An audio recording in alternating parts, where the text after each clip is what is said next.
Assalamualaikum warahmatullahi wabarakatuh. Hai anak-anak, apa kabar kalian hari ini? Semoga kita selalu dalam keadaan sehat dan dalam lindungan Allah Subhanahu wa taala. Amin ya Allah ya rabbal alamin. Anak-anak, alangkah lebih baiknya sebelum kita mulai, mari kita baca doa dalam hati terlebih dahulu ya, menurut agama dan kepercayaan masing-masing. Berdoa dimulai.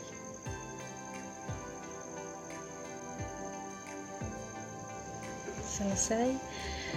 Anak-anak, perkenalkan, nama Ibu Reni Losari Komawanti, bisa dipanggil Ibu Reni.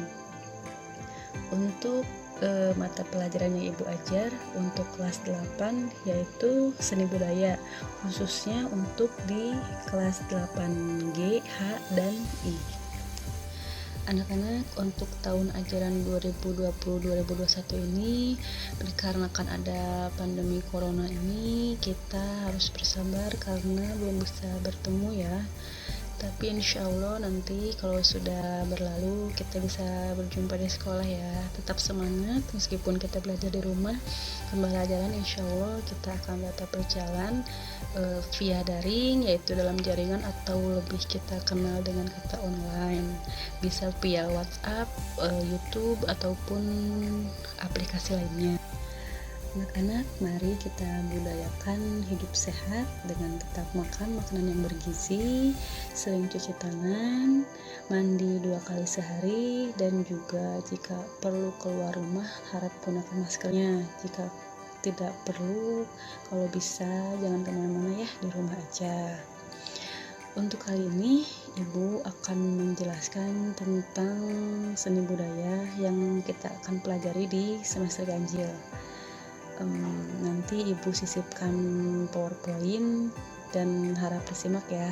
Nanti ada tugasnya dari Ibu juga ya. Ya udah anak-anak, selamat belajar dan semangat. Assalamualaikum warahmatullahi wabarakatuh. Seni budaya terdiri dari 2 kata, yaitu seni dan budaya. Kata seni jika diartikan dalam bahasa Sanskerta yaitu sani, yang artinya pemujaan, pelayanan atau persembahan, dan selalu dihubungkan dengan upacara keagamaan yang dikenal dengan kesenian. Sedangkan dari bahasa Belanda yaitu geni artinya jenius. Jadi dapat kita simpulkan bahwa seni itu merupakan kemampuan bakat yang dimiliki sejak lahir buah dari kejeniusan. Sedangkan budaya berasal dari kata Sanskerta yaitu budaya, yang artinya sesuatu terkait dengan budi atau akal manusia. Sedangkan dari Inggris itu kata culture atau yang berarti mengolah atau mengerjakan. Jadi budaya kita dapat simpulkan sebagai hasil olahan atau pekerjaan akal budi dari manusia. Jadi seni budaya jika diartikan dalam prasakatanya memiliki pengertian merupakan setiap karya seni yang dibuat secara sengaja. Pembuatannya berlandaskan kepada akal atau budi yang dimiliki sekelompok masyarakat yang kemudian turun-menurun dari generasi ke generasi.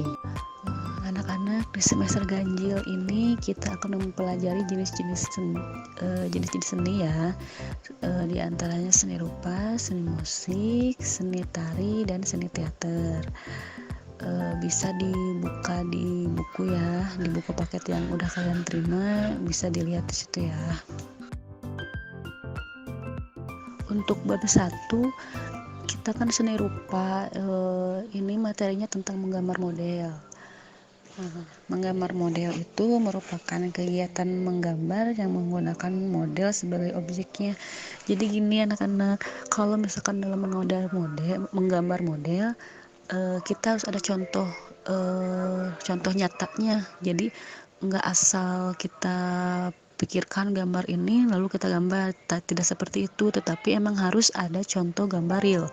Misalnya kita mau bikin gambar tentang rumah, berarti rumah itu memang harus ada, jadi untuk sebagai contoh dijadikan objek. Kalau kita hanya menghayal atau membayangkan bentuk rumah itu tanpa ada contoh, berarti itu bukan menggambar model ya. Menggambar model ada konsep dan prosedurnya.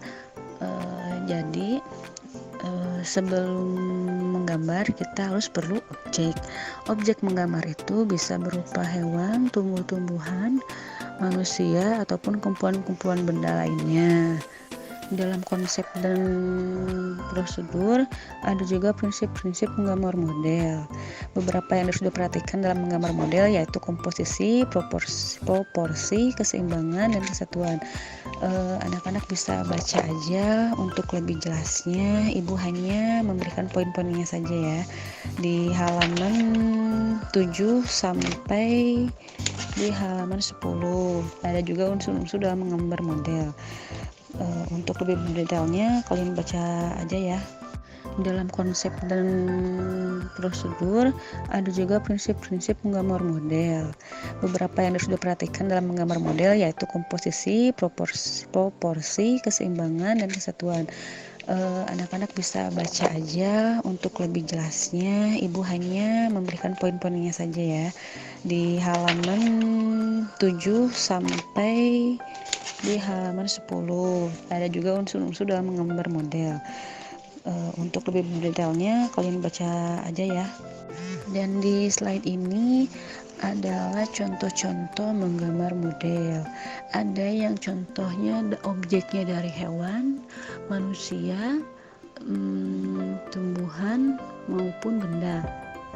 Untuk contoh lainnya bisa dilihat di buku paket atau kalian cari referensi di internet atau di lainnya ya. Untuk materi hari ini cukup sekian dulu. Kalau misalkan ada yang ditanyakan boleh langsung dijapri ke ibu ya. Terima kasih anak-anak.